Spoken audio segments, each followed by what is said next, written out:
कार्तिक मास व्रत कथा महात्म्य 7वां अध्याय 7।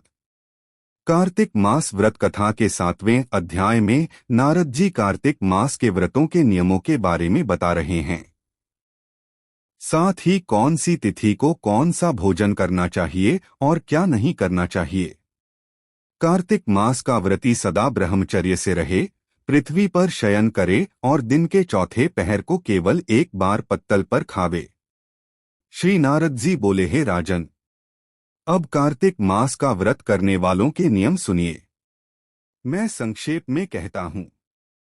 जो व्यक्ति कार्तिक मास का व्रत करता हो वह सब तरह के आमिष, उर्द, मधु, राई, खटाई तथा मदकारी वस्तुओं का भक्षण न करे। वह व्रत करने वाला दूसरे का अन्न न ग्रहण करे, किसी से विद्वेष न करे तथा तीर्थ के अतिरिक्त विदेश न जाए। देवता, वेद, ब्राह्मण, गुरु, गौ, व्रती, नारी, राजा तथा गुरुजनों की निंदा न करे।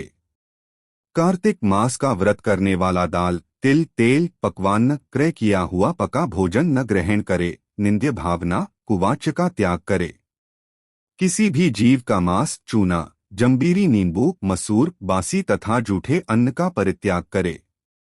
बकरी, गाय तथा भैंस के दूध के अतिरिक्त किसी अन्य पशु का दूध आमिष समझे। ब्राह्मण द्वारा क्रय किए गए सभी रस, गुड़ आदि, सांभर, नमक आदि का परित्याग करे। तांबे के पात्र में रखा हुआ पंचगव्य, अत्यंत लघु, गड्ढे का पानी केवल अपने ही लिए पकवान आमिष कहा जाता है। कार्तिक मास का व्रती सदा ब्रह्मचर्य से रहे, पृथ्वी पर शयन करे और दिन के चौथे पहर को केवल एक बार पत्तल पर खावे। कार्तिक का व्रती नरक चतुर्दशी को तेल लगावे, इसके अतिरिक्त दूसरी तिथियों में तेल लगाकर स्नान त्याज्य है। कार्तिक व्रती मनुष्य सिंघाड़ा, कोहड़ा, प्याज, भंटा, गाजर, मूली इन सब वस्तुओं को ग्रहण न करे। लौकी व भंटा, कोहड़ा, कटेरी का फल, तरबूज तथा कैत इनको कार्तिक मास का व्रती त्याग है।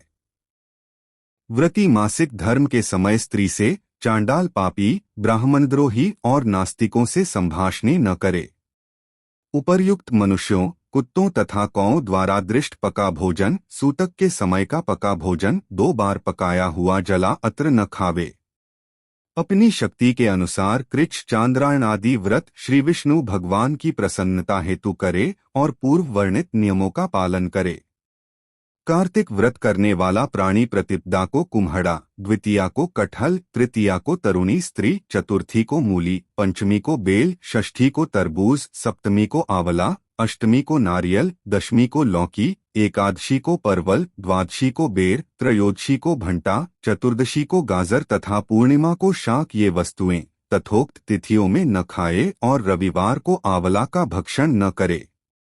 व्रती इन शाकों में से या और वर्जित शाकों में से कोई शाक खाना चाहे तो ब्राह्मण को देकर खावे। यही विधान माघ मास के व्रत के लिए भी है।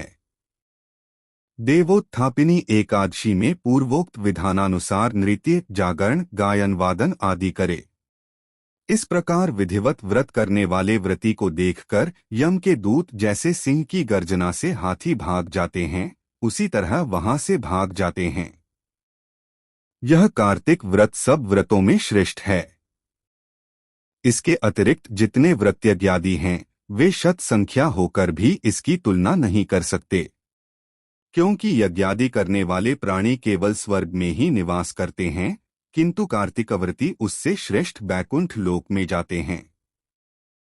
इस जगत में भुक्ति मुक्तिदाता जितने भी पुण्य क्षेत्र हैं वे सब कार्तिकव्रती के शरीर में निवास करते हैं।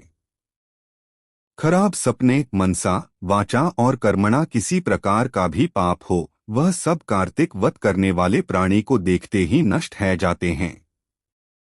जिस प्रकार राजा की रक्षा उनके सेवक अंगरक्षक लोग करते हैं, उसी भांति कार्तिक व्रत करने वाले की रक्षा विष्णु भगवान की आज्ञा से इंद्रादिक देवता करते हैं। विष्णु भगवान का व्रत, कार्तिक व्रत करने वाल मनुष्य जहाँ कहीं भी वर्तमान रहता है वह पूजित होता है।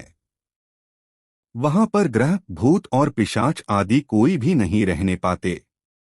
विधिविधा सहित कार्तिक व्रत करने वाले मनुष्य के पुण्य का वर्णन 4 मुख वाले ब्रह्मा जी भी कहने असमर्थ हैं। यह विष्णु कार्तिक व्रत संपूर्ण पापों का नाश करने वाला, पुत्र पौत्र धन तथा धान्य को उन्नत करने वाला है। यह कार्तिक व्रत जो मनुष्य करता है उसको तीर्थ में जाने, तीर्थ की सेवा करने से क्या उद्देश्य, उसको सब पुण्य फल कार्तिक व्रत से ही प्राप्त हो जाते हैं।